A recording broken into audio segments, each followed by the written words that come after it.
Solamente los hombres que estén estrechamente ligados al Espíritu Santo van a poder sobrevivir a lo que va a acontecer. Más le conviene a la iglesia que se santifique. ¿Tú sabes por qué a la iglesia le conviene que se santifique? Porque vienen días difíciles para la humanidad. El miedo, hace rato que ya yo lo perdí. Hay espías del diablo infiltrados en las iglesias, en tu entorno íntimo. Cuidado con lo que tú revelas. Yo he recibido ataques tan fuertes que le digo al Señor, Señor, no deje que me maten.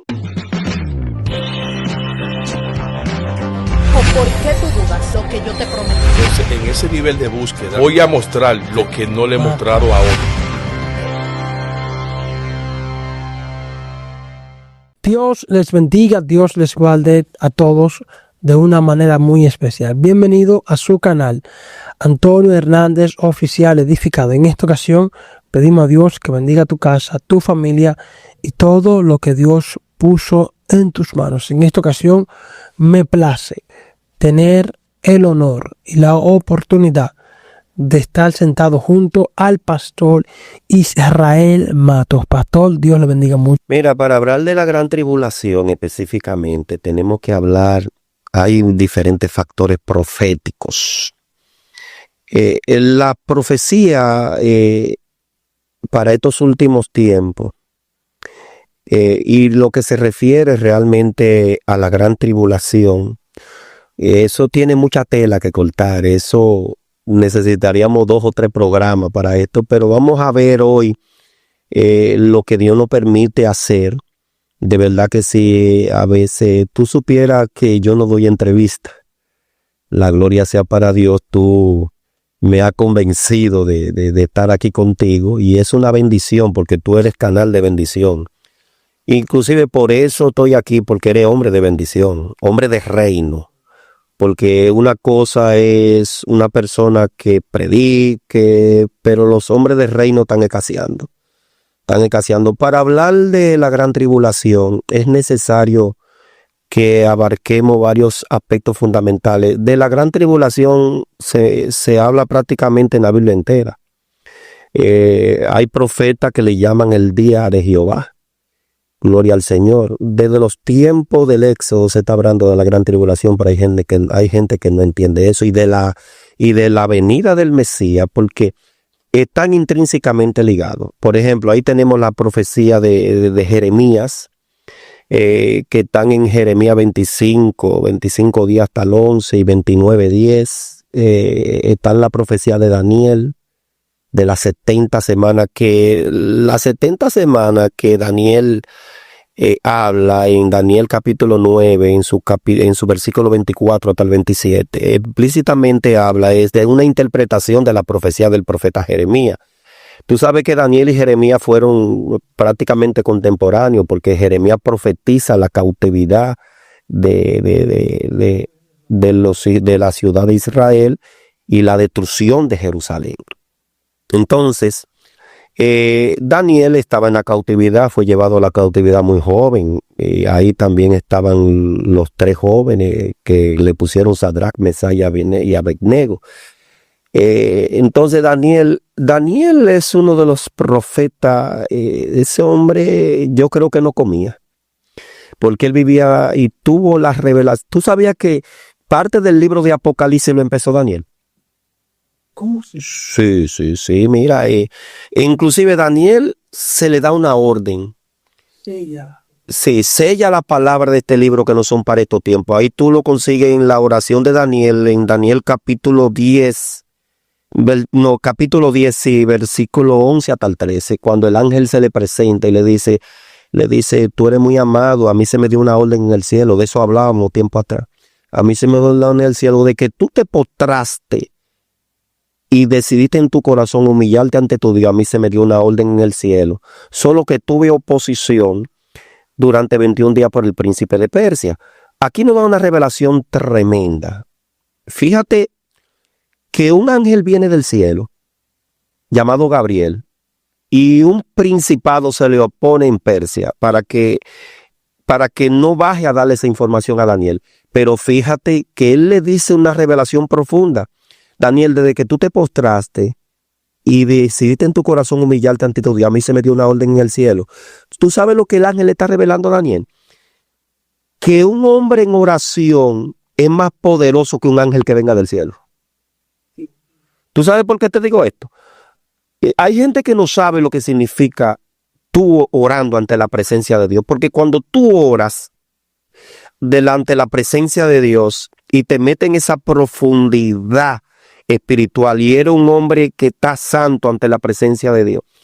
Ojo a los predicadores. Quiero decirle a los predicadores, como siempre se lo he dicho desde el primer día que tú me entrevistaste, no salgan a predicar si no tan santos, si no tan metidos, si no tan en obediencia ante la presencia de Dios. Porque se van a enfrentar con situaciones difíciles. Fíjate que el ángel le revela, oye, de que tú te postraste, a mí se me dio una orden en el cielo. O sea, la oración de Daniel subió sin intercesión. Nadie se pudo oponer a esa oración. Esa oración subió más rápido allá al trono de Dios que el ángel bajar aquí. El ángel dura 21 días para bajar, pero la oración de Daniel subió de una vez. ¿Qué te dice eso? Que la oración de un hombre santo rompe el manto de oscuridad, la estructura tenebrosa del infierno que hay en Osiris, sube ante la presencia de Dios. Mas la contesta de Dios tiene oposición por los ángeles, porque recuérdate que te dije que hay un ángel que no tiene oposición. Eso depende de la Biblia, nos muestra 3 entidades que intervienen en la tierra, que es el ángel Gabriel, el arcángel Miguel y uno llamado el ángel de Jehová, o el ángel de Yahweh, como quieran decirle. Cuando el ángel de Jehová desciende, no hay oposición, nadie se atreve del infierno a oponerse. Cuando ese baja a ejecutar la orden de Dios y nadie se atreve a interponerse, porque demonio, principado, potestades, gobernadores, no hay rango espiritual que se atreva a atravesársele, porque saben que si se le atraviesan en el medio a ese ángel, serán inmediatamente exterminados. Más más Miguel, más Gabriel, sí tienen oposición, porque Satanás sabe que son ángeles de una jerarquía, no vamos a decir baja, pero una jerarquía inferior. El ángel de Jehová está por encima, y ustedes teológicamente, bíblicamente saben quién es el ángel de Jehová. Amén. Entonces, para hablar de la gran tribulación, tenemos que irnos a Daniel 9:24.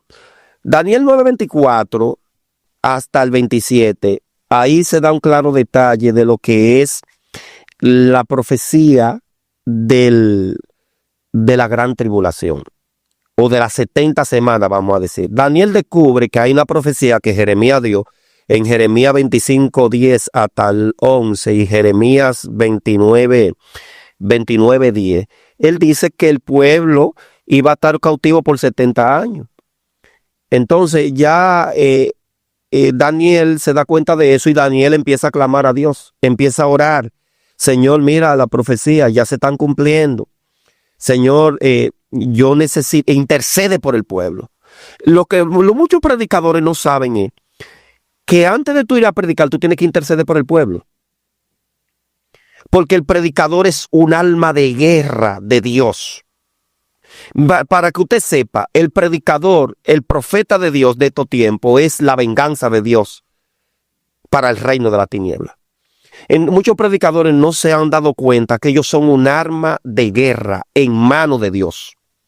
Y cuando Dios utiliza una arma de guerra, es por eso el Señor le dice, ¿qué le dice el Señor a Jeremías? A Jeremías en su capítulo 1, 4 y 5. Oye, desde antes que naciera yo te cogí. Y desde el vientre de tu madre yo te santifiqué. Y yo te di por profeta a las naciones. Irá donde yo te diga que vaya. Y dirás lo que yo te diga que diga. Y ese mismo capítulo 1 de Jeremías, creo que en el versículo 20, 19, por ahí le dice, yo te he puesto, óyelo bien, sobre naciones. Tú quebrantarás reino y edificarás también. No temas por ello, y porque pelearán contra ti, pero no te van a detener.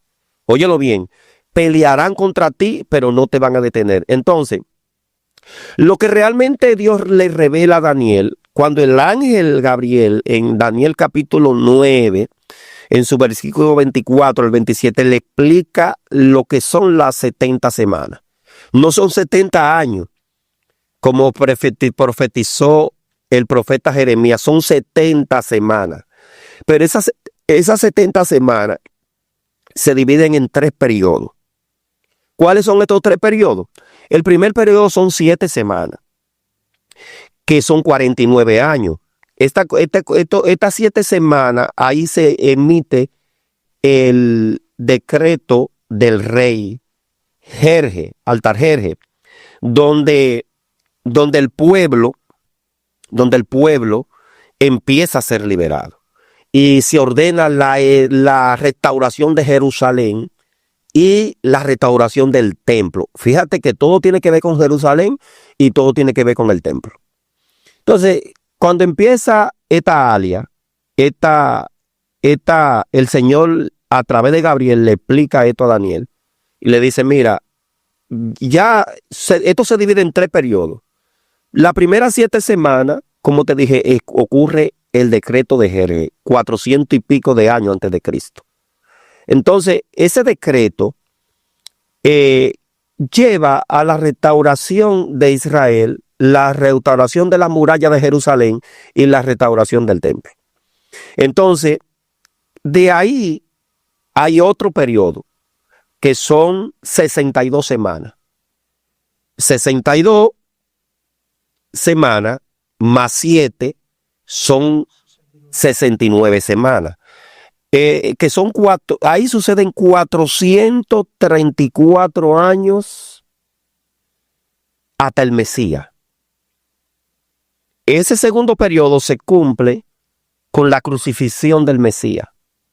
69, ahí hay ya 69 semanas. Esos 2 periodos de las profecías de Jeremías y de la profecía de Daniel se cumplieron al Mesías. Son los únicos 2 periodos que están cumplidos de las 70 semanas del profeta Daniel.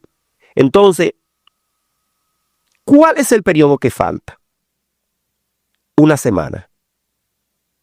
Una semana es el periodo que falta, pero realmente se cumple con el Mesías en 434 años.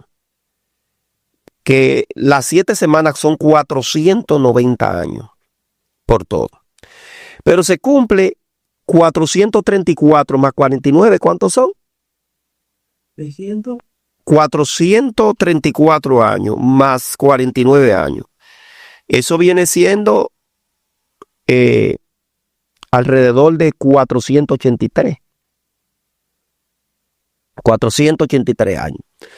De las profecías de las 70 semanas hasta el Mesías se han cumplido 483 años. Se cumplieron 483 años.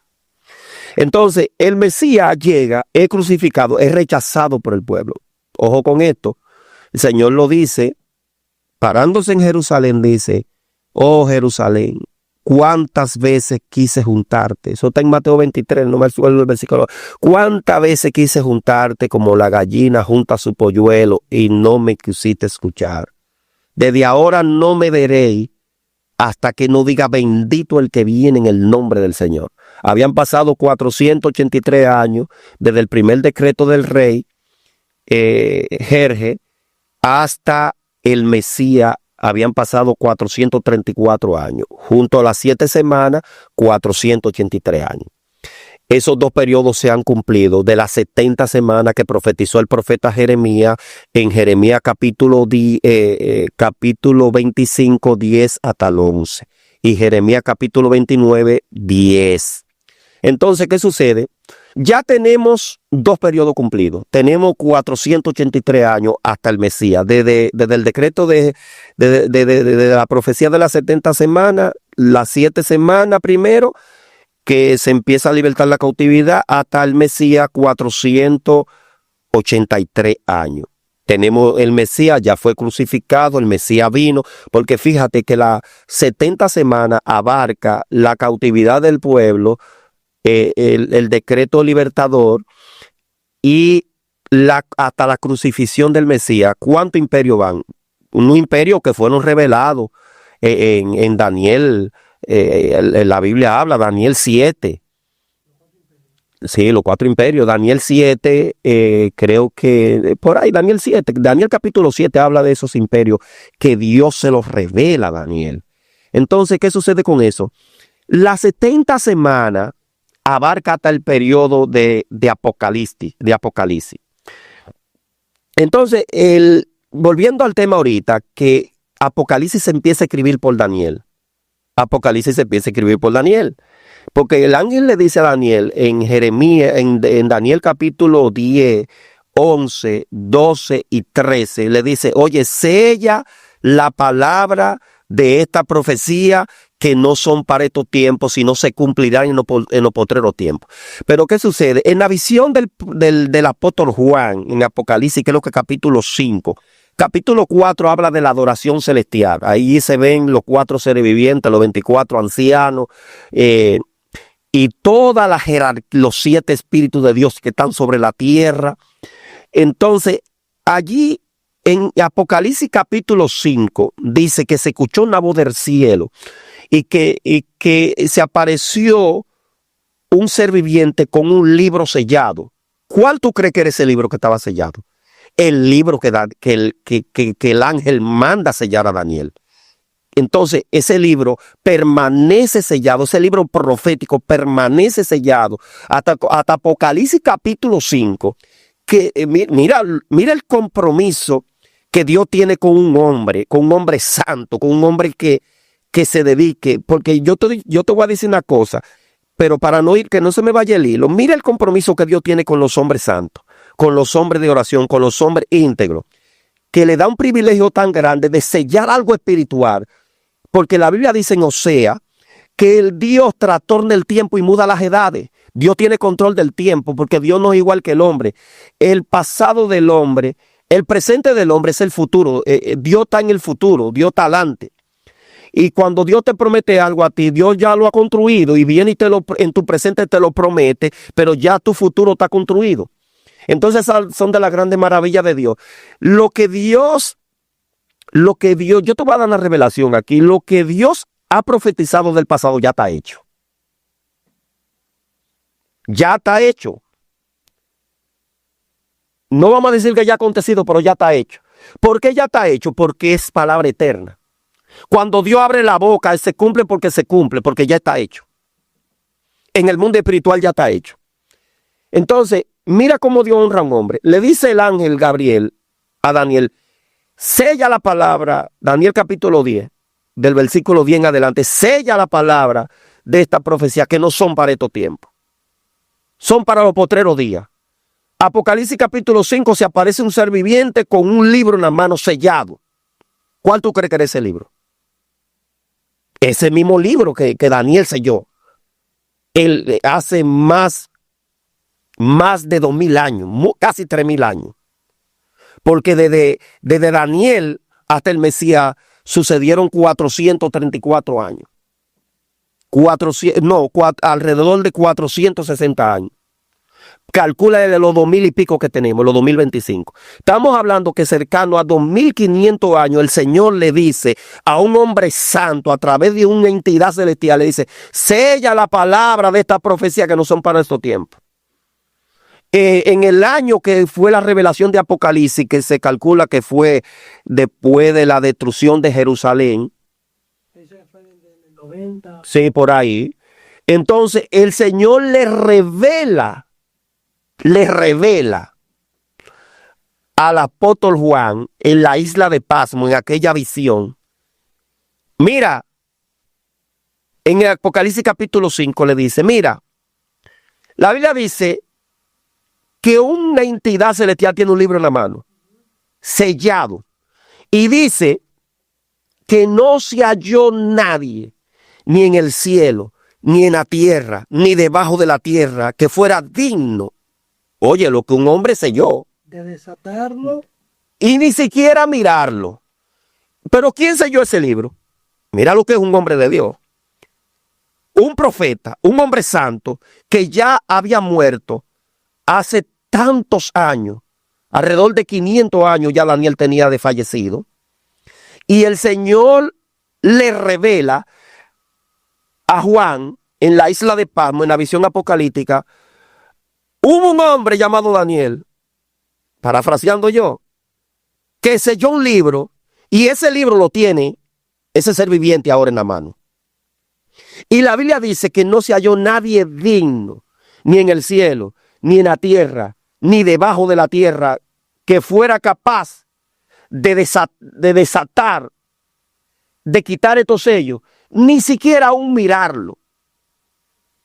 Fíjate cómo Dios se toma en serio lo que son lo que es su palabra y lo que es que la gente, hay predicadores que deben entender que lo que se está jugando es eternidad.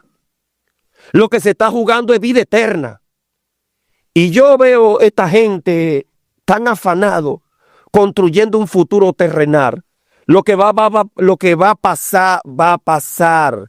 Porque la Biblia dice que mejor pasará el cielo y la tierra, más su palabra no pasará. Entonces, el apóstol Juan se pone a llorar. Porque el apóstol Juan sabía lo que significaba esto.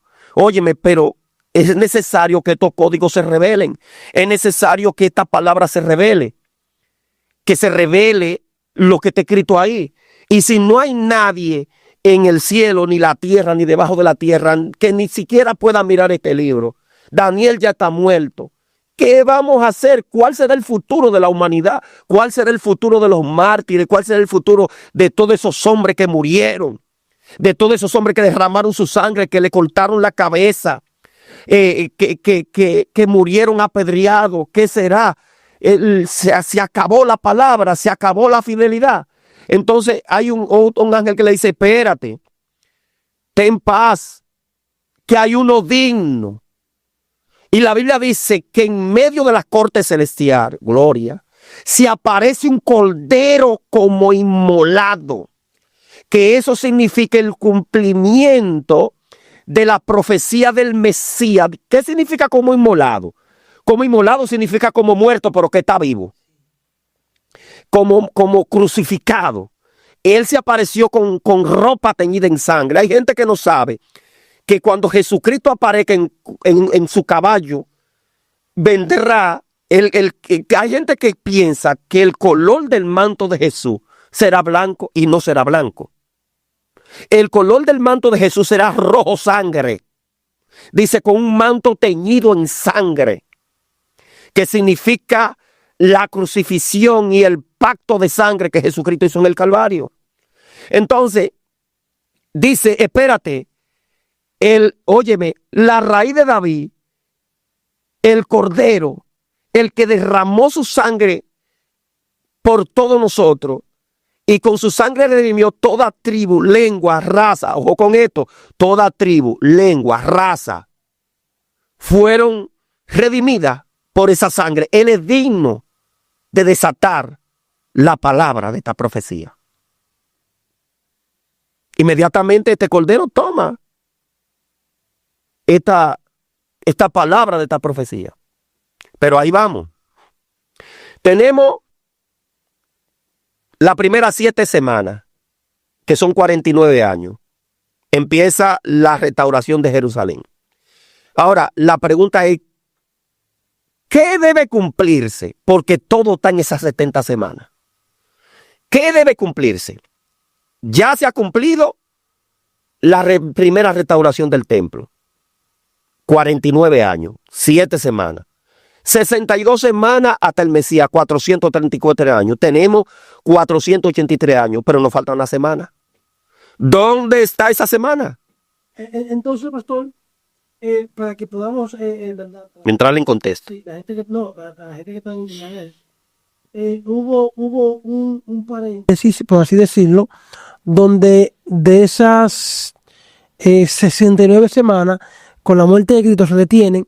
Entonces ahí viene lo que es el tiempo de los gentiles. Sí, de la dominación, gente. Sí. Entonces, falta una semana. Ahí es que va. Exactamente. Ahí es que ahora es que venimos. Ahora, la gente, falta una semana, pero para entrar a esta semana, creo que segunda de Pedro 3:8 dice, no ignoréis, amados hermanos, que para Dios un día es como 1000 años y 1000 años como un día.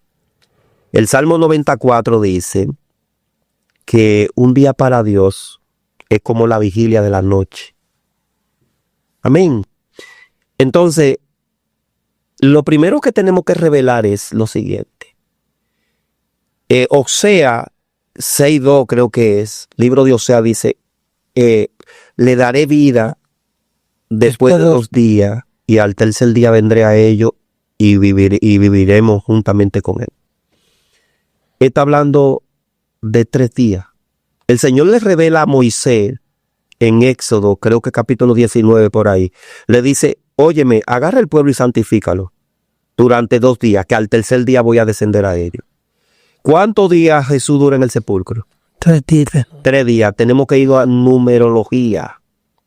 Jesucristo dura 3 días en el desierto. ¿Cuántos años duró el pueblo en el desierto? 3 días, no, 40 días en el desierto. No. Él dura 3 días en el sepulcro. En el sepulcro, sí. ¿Cuánto dura el pueblo en el desierto? 40 años. 40 años. ¿Cuántos fueron los días de Jesús ayunando? 40 días.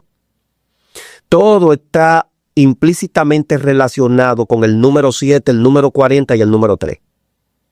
Escúcheme bien lo que te estoy diciendo.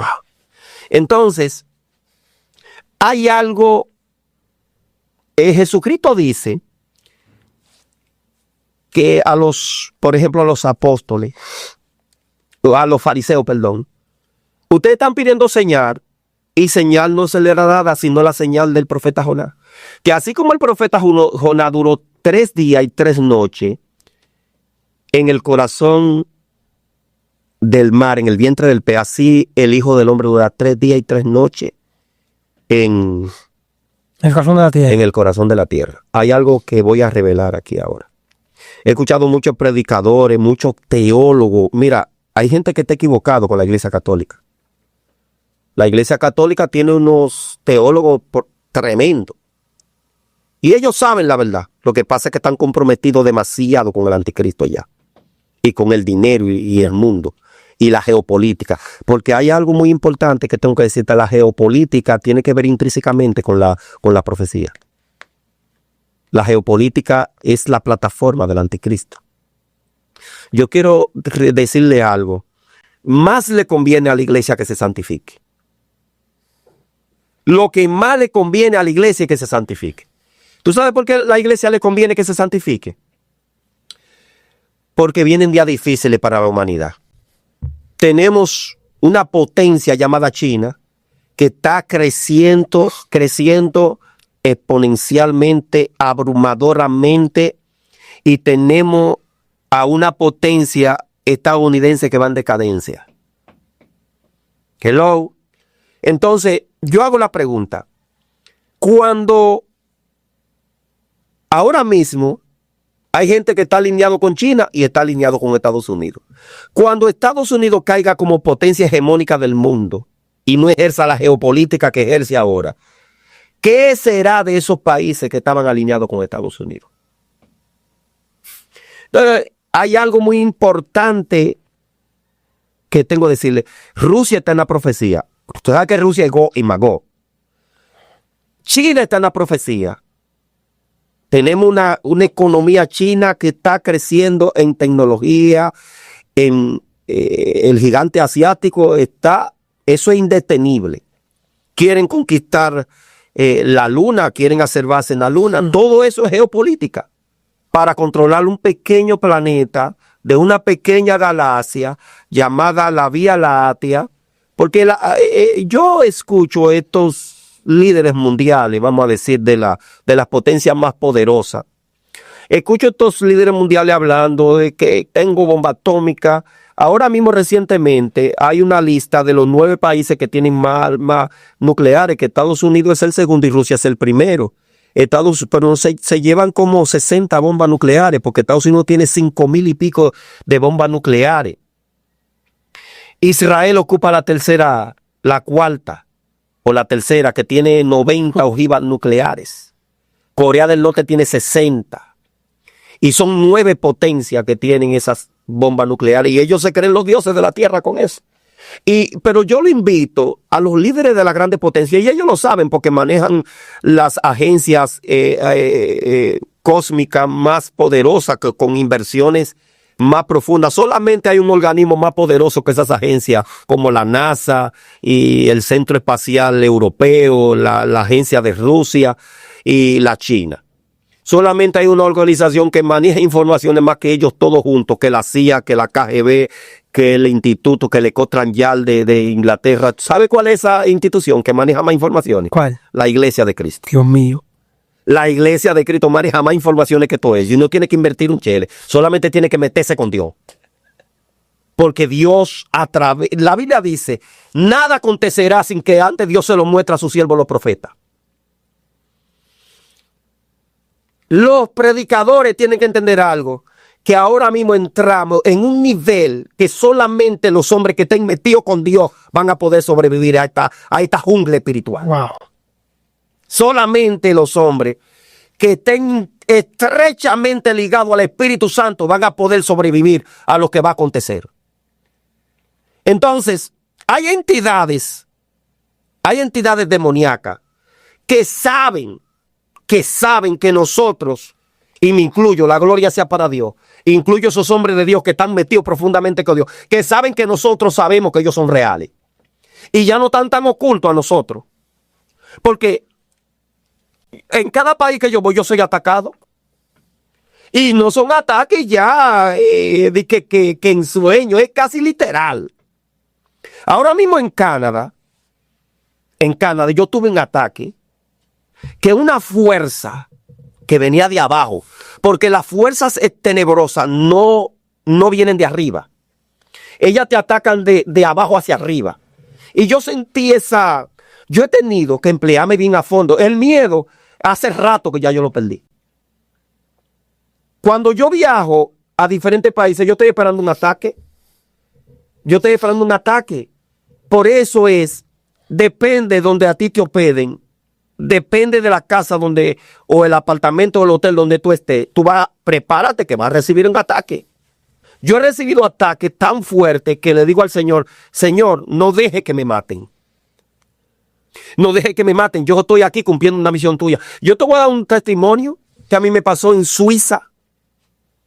Yo estoy en Suiza, estoy predicando una campaña en Suiza.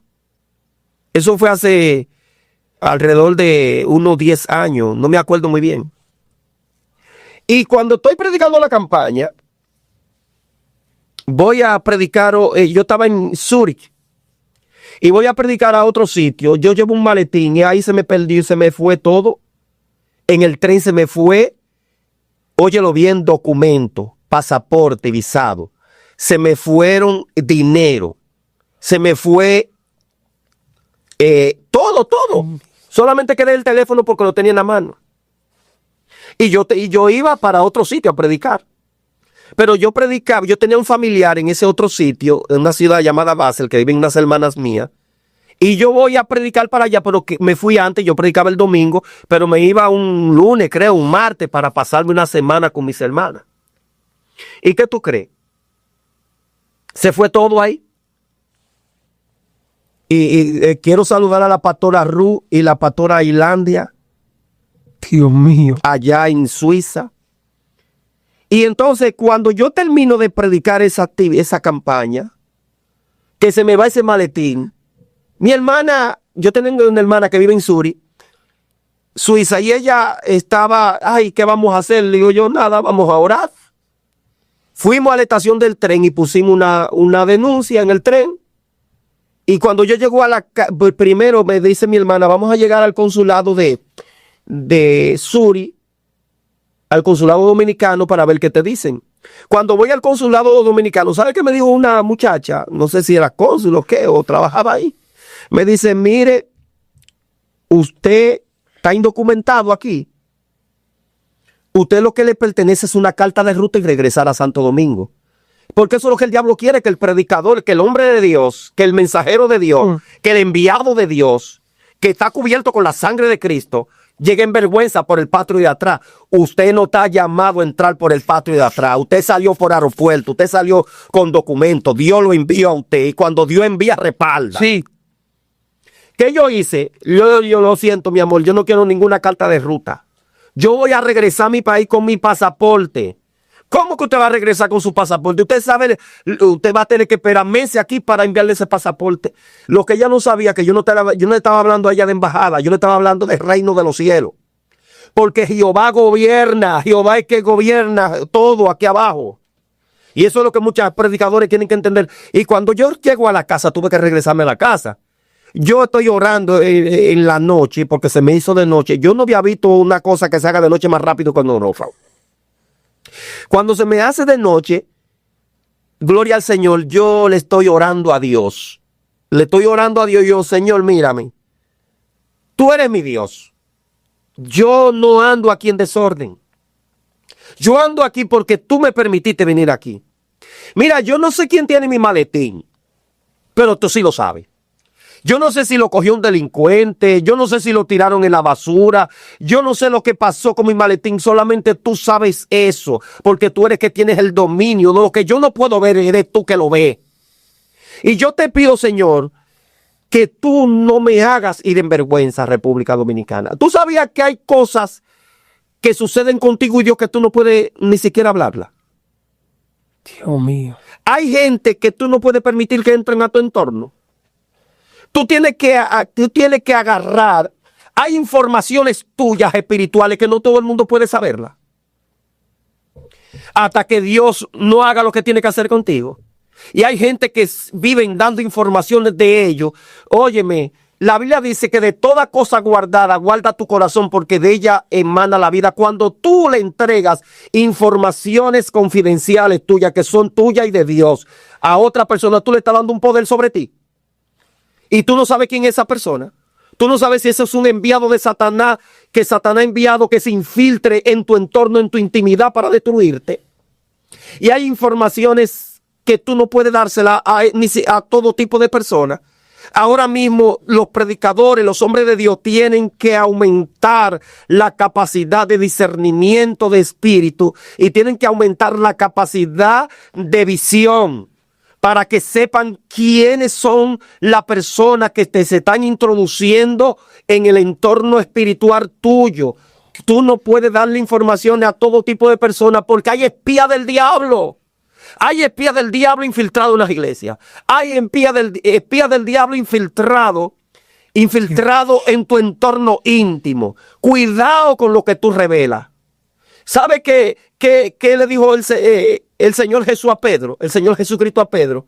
Óyeme, Satanás me ha pedido para zarandearte como trigo, pero yo oraré al Padre para que tú no entres en tentación. Pero ¿sabe qué sucedió? En aquella revelación profunda que Pedro le dice, cuando Jesucristo estaba hablando de su crucifixión, que era necesario que el Hijo del Hombre padeciera. Y el Pedro le dice, ay, que no te suceda tal cosa. ¿Y qué le contesta Jesús? Apártate de mí, Satanás. Apártate de mí, Satanás. ¿Y a quién le estaba hablando Jesús ahí?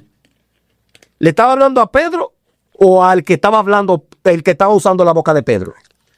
Hay espía diabólico. Es demonios infiltrados dentro del cuerpo de personas, en tu entorno, que te van a hablar como si fuera de parte de Dios.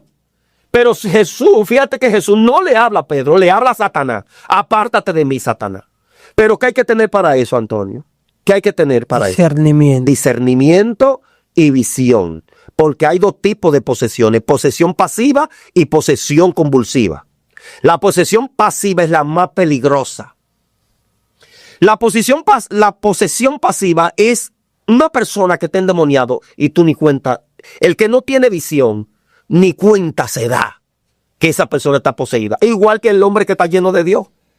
Para entender que el hombre está lleno, los demonios se dan cuenta cuando un hombre está lleno de Dios. Cuando tú llegas a un sitio y tú llegas lleno de Dios, hay demonios que se estremecen en los cuerpos.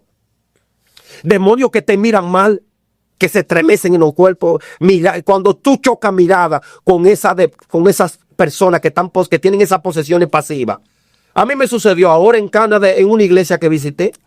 Pastor, antes de que usted entre ahí, queremos saber qué pasó con el maletín. Ahora voy. Vamos y ponemos la denuncia de estación de tren. Llamo a la pastora en que yo le di la campaña. Me dice, varón, vaya a la policía. No. Voy a esperar. Primero voy a orarle a mi Dios. Ese día yo le oro al Señor. Le digo, Señor, tú sabes quién tiene mi maletín y yo no ando en desorden. Ya hablé de eso. Y me acuesto. En la noche escucho la voz, oigo mi teléfono que suena.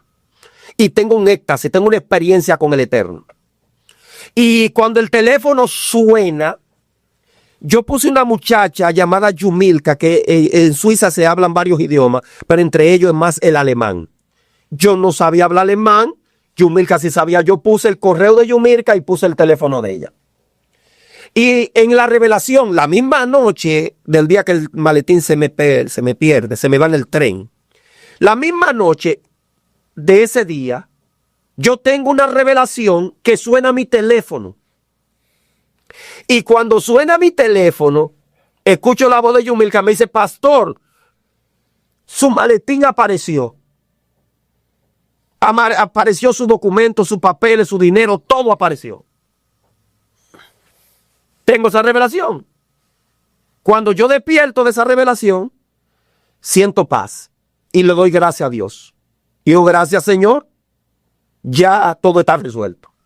Amado hermano, todo, aunque tú veas los carros de Faraón detrás de ti, todo está resuelto.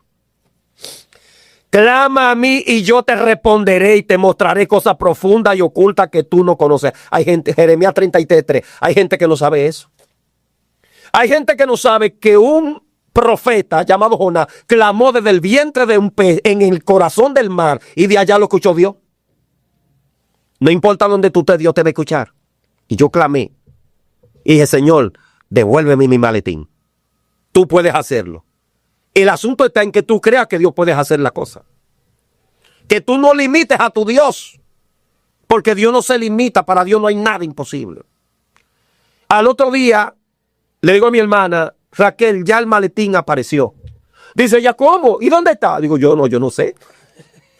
Y dice ella: ¿pero qué es lo que tú me estás diciendo? No, yo tuve tal revelación anoche, ya Dios lo tiene en sus manos. Y si Dios lo tiene en sus manos, ya apareció.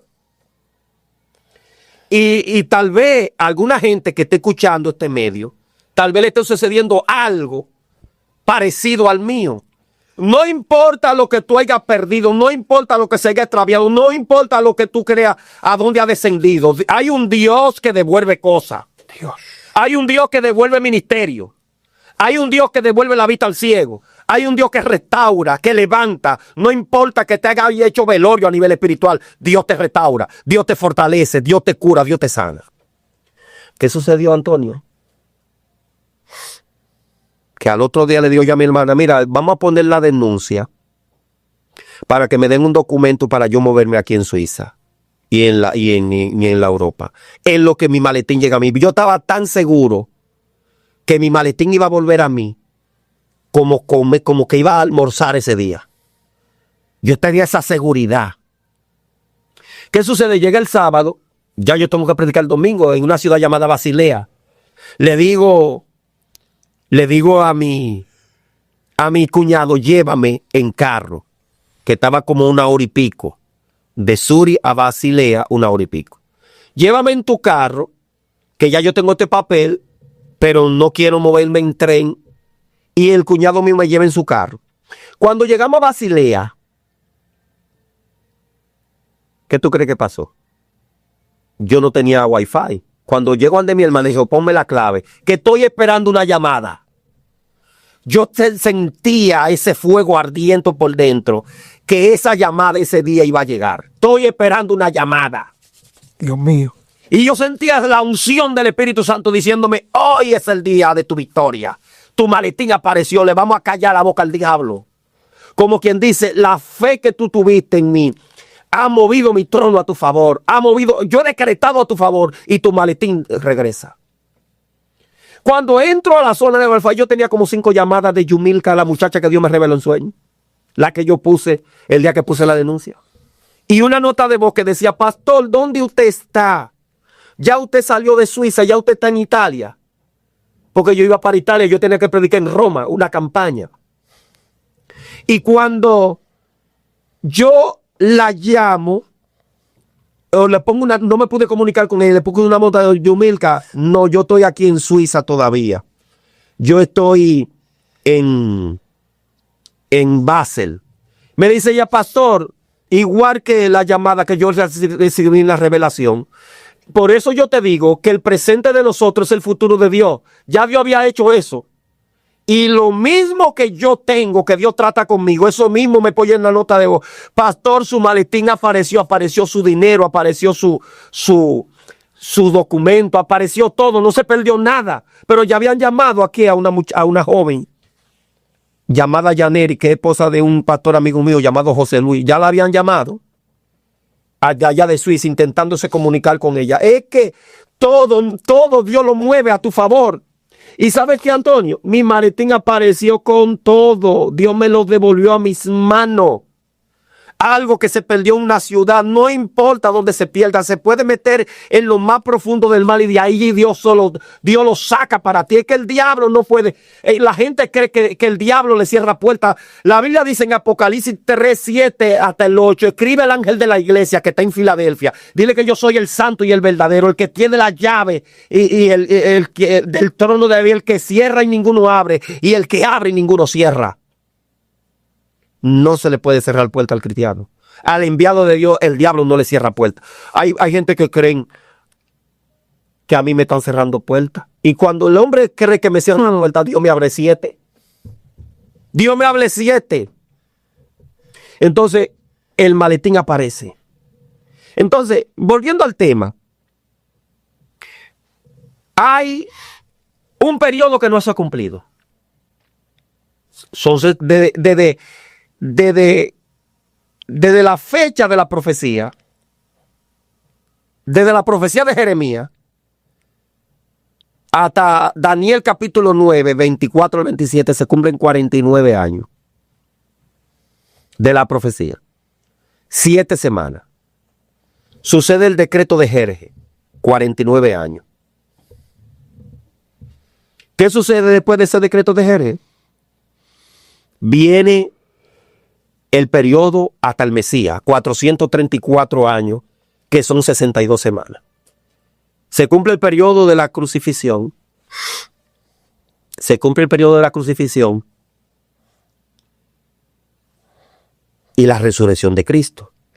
Vuelvo al tema de la numerología. He escuchado predicadores decir que Cristo murió un viernes, que Cristo murió un sábado, otros dicen que fue un jueves. Cristo muere un miércoles, alrededor de las 5 de la tarde. José de Arimatea, porque en ese día cayó la fiesta más solemne que Israel celebra. Cayeron 2 sabacas, 2 días de reposo, pero entre ellos el jueves de esa fecha era el sabbat más importante. Cristo muere porque lo que pasa es que el día judío bíblico no es igual que el día de nosotros los gentiles, los occidentales. El día bíblico judío empieza a las 6 de la tarde. O sea, termina a las 6 de la tarde. Y empieza el otro. 6 y 1 minuto ya es otro día. Jesús muere alrededor de la tarde, entre las 3, cuando pronuncia su última palabra del sermón de las 7 palabras. Ahí vemos también el número 7. Él pronuncia 7 palabras desde las 9 de la mañana hasta las 3 de la tarde, pronuncia 7 palabras. Pero ¿qué sucede? Hay algo muy importante en la crucifixión de Jesús. 3 días en el sepulcro, 3 horas de oscuridad. Dice que hubo oscuridad. Desde la hora 6 hasta la novena. Hasta la hora novena. Entonces, Jesucristo crucificado a la hora 3, que son las 9 de la mañana. En la hora 6, que son las 12 del día, hasta la hora novena, que son las 3 de la tarde. Hubo oscuridad. ¿Tú sabes qué significa eso, Antonio? 3 milenios de oscuridad y reino de las tinieblas sobre la tierra. Pero a las 3 de la tarde se acaba la oscuridad. Jesucristo es, cuando él dice consumado es, que fue su última palabra. No, la palabra de la entrega fue su última palabra. En tus manos, no, consumado es. Entonces, cuando él entrega el Espíritu, inmediatamente llega la luz. y Jesucristo es bajado por José de Arimatea. Él pide el cuerpo y es sepultado. Dura 3 días. Es sepultado el mismo miércoles a las 6 de la tarde del jueves. Se cumplen las primeras 24 horas, la primera noche y el primer día. 6 de la tarde del viernes, que ya es sábado. Las 6 de la tarde del jueves. Es viernes. En occidental todavía es jueves. Pero para los judíos era viernes ya. Las 6 de la tarde del viernes, para nosotros los occidentales todavía es viernes, pero para los judíos ya era sábado. 2 días y 2 noches. Y las 6 de la tarde del sábado, que fue donde Jesús resucita, alrededor de las 6 de la tarde del sábado, que para nosotros los occidentales es sábado todavía, pero para los judíos es domingo. Ya había terminado el segundo sabbat. Jesucristo resucita, por eso que tú ves que muy de madrugada las Marías van, pero ya era domingo, porque Jesucristo resucita el sábado alrededor de las 6 de la tarde. Jesucristo, ahí se cumplen los 3 días y las 3 noches.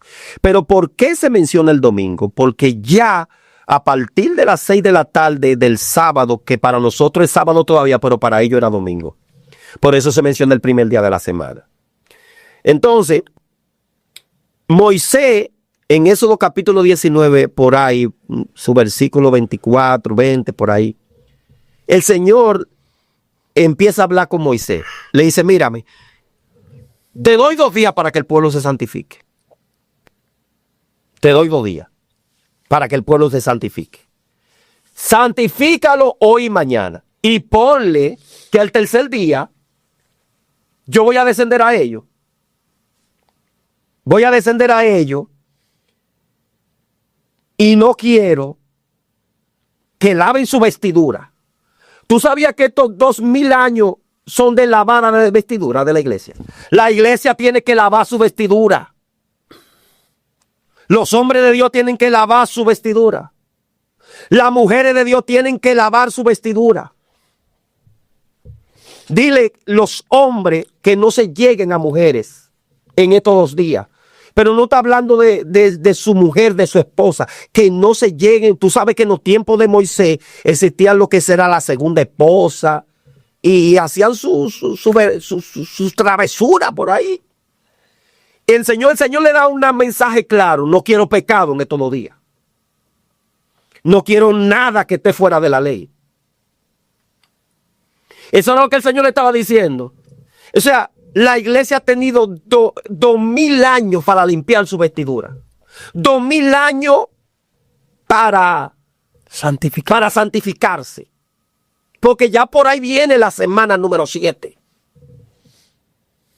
La semana 70, perdón. Entonces, Quería preguntarle, pastor, ahí mismo, porque tenemos diferentes ramas teológicas. Sí, exactamente, diferentes corrientes teológicas. Unos son predivasonitas, unos son postdivasonitas, etc. Queremos saber acá, bíblicamente, por cuál corriente teológica el pastor se apoya y el pastor representa. mira, ahí tenemos que irnos al mensaje de las 7 iglesias. Hay una corriente teológica que muchos dicen que la iglesia pasará por la gran tribulación. Hay otra corriente teológica, esa misma pregunta me la hizo una pastora en Nueva York. Parece que la iglesia estaba inquieta con esto. Hay otra corriente teológica donde